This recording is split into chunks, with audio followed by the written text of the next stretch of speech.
specific how do I say that, charges indicated under our constitution. So dapat po, hindi po pwede papetex-petex tayo mga kababayan, lalong-lalo na ngayon. Our democracy is under siege. Bakit po?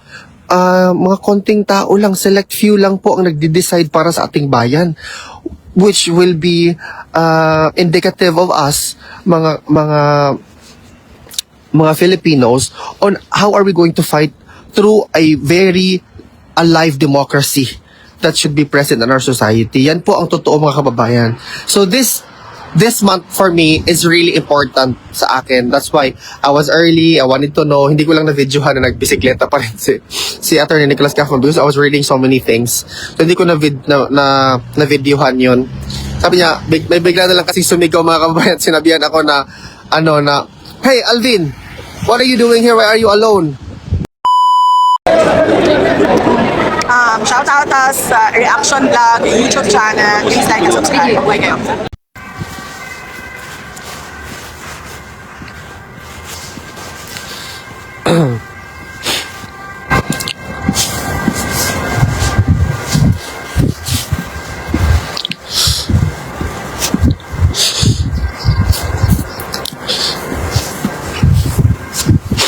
Hello mga kababayan. Magandang morning, magandang Monday po sa inyong lahat. Today is already the 2nd of February 2026. Nandito po tayo sa labas ng ICC Detention Facility. Nakausap ko lang po, ngayon lang po si Attorney Nicholas Kaufman, who's actually just went inside the ICC Detention Facility. I am again showing to you yung lugar kung saan si BRRD is currently detained. The International Criminal Court Detention Facility. Tatay Digong, lumaban ka lang always. Nandito pa rin kami. Palagi ka naming pinagdadasal, BRRD. And then malapit na ang confirmation charges hearing and annual review of detention. Trust your lawyers. I know you do. Please hold on to the hope that one day all of this will be over and you'll be brought back to the Philippines. So yes, nandito po tayo. I was just shocked guys kasi I was waiting outside the detention facility where just basically thinking of who's going to be the next person who's going to visit the former president this week onwards. Tapos, a familiar voice na nagsabi siya, Alvin, what are you doing here? Why are you alone? Gumanyan siya. When I gazed through, nakita ko si Attorney Nicholas Kaufman. And that was to me not very, how do I say that? Familiar in the sense that normally pag nag-visit naman talaga yung lawyers, it's after the family visit. Then I walk towards Attorney Nick and then I ask or engage in a conversation with him, asking about who's going to be visiting the former president this week. And then he responded that this week it will be the lawyers' week to visit. I think that is going to be in preparation for the confirmation of charges hearing and that they will have more time to discuss the things or probably loop in the former president doon sa kanilang defense strategies or whatnot in preparation to the confirmation of charges hearing. That being said, mga kababayan, ang bibisita po kay PRRD this week will be his lawyers. So everyday naman po ang visit ng lawyers ni former president. So sabi pa niya sa akin, umuwi ka, sabi ni Attorney Nicholas Kaufman. Umuwi ka, it's very cold. Indeed mga kababayan, it is extremely cold and it's already 1 o'clock in the afternoon. Malalaman niyo po na talagang malamig siya kasi wala po kasi akong tulog kagabi guys kasi I was watching attentively the House Committee on Justice hearing doon sa referred impeachment complaint against the sitting president of the Republic of the Philippines. That's why I wasn't really able to sleep very well. I think around alas 5 na ako natulog, guys. Listening, reading and listening, ganon. So, sorry if I look like I haven't really had any sleep or whatnot. So, ang gagawin ko lang ngayon, probably go to the city, or I'll probably go to Amsterdam maybe, to run some errands or whatnot. And then, yeah, that's basically the case. Lipay gyud ko makalag. So, I don't know if you want to go with me sa ako ang errands for today. I'll just do some things. And onwards, tomorrow onwards, I'll just go to the Duterte Street, you know, to talk to our kababayans or whoever wants to visit there or whatnot. But for today, I'll just make it my Alvin and tourism moment. Like, just being myself. So the update, by the way, from The Hague, mga kababayan, is that again, to reiterate, no, yung ang bibisita po kay dating Pangulong Rodrigo Roa Duterte this week will be his lawyers. I think I can connect this to the statement of Vice President Sara Duterte with respect to cutting her visit short because of the responsibility she has in the Philippines, most especially those who were affected by the tragic event of yung nalunod na barko, mga kababayan. Actually, a lot of Filipinos lost a lot of their relatives or family members in the process, and that the Vice President feels that she needed to be there because that's her mandate as the Vice President, the second highest post of the Republic of the Philippines. And also, on the 23rd, 24th, 26th, and 27th of February, mga kababayan, I urge all of you to be present and to show up doon sa ICC, International Criminal Court. Sa labas mismo ng ICC, there is a designated place for Filipinos to gather, and that we can, show up. We can make our presence felt, not only locally here in The Hague, but also internationally, as we broadcast the real-time happening, no, doon.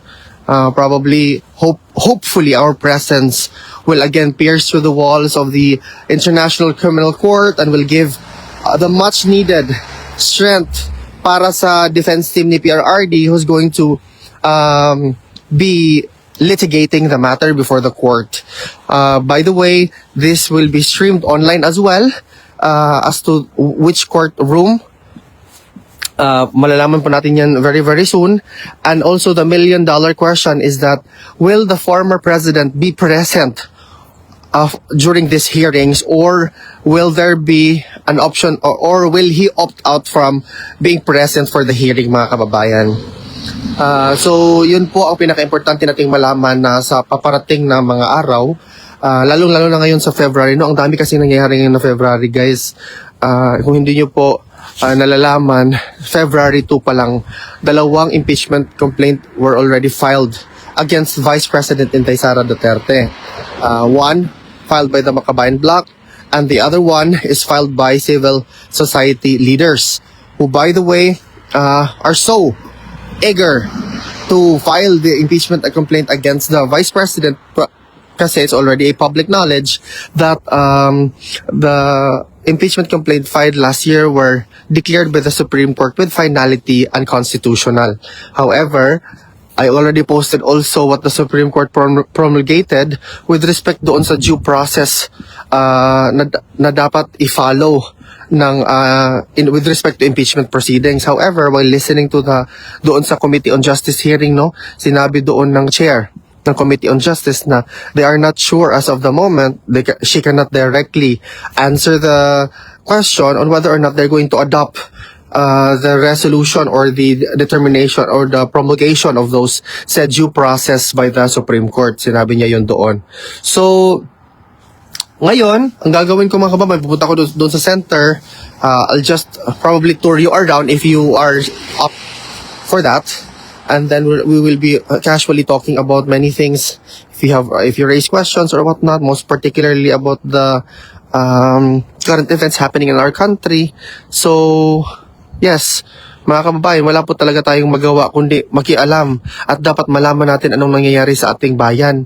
Lalong-lalo na ngayon na pilit ko po itong pinaulit-ulit. Inuulit-ulit ko po ang fact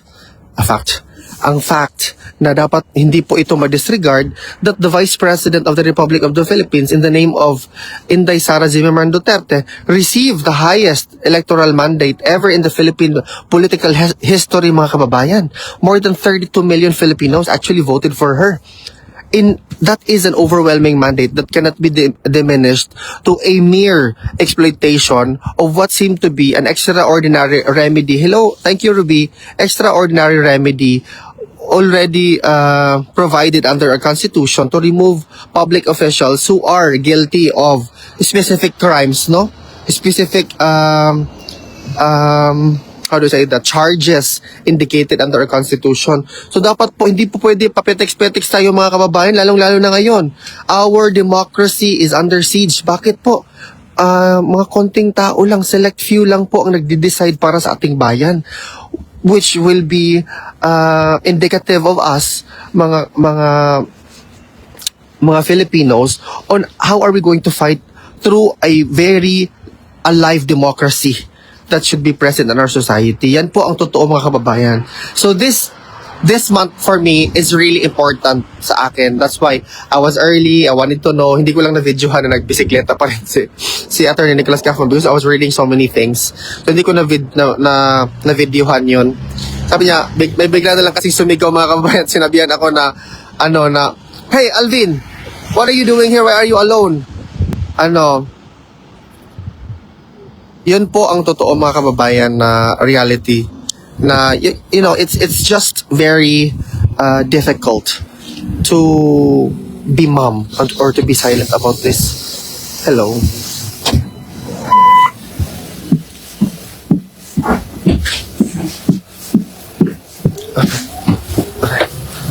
Or to be silent about these things kasi importante talaga to.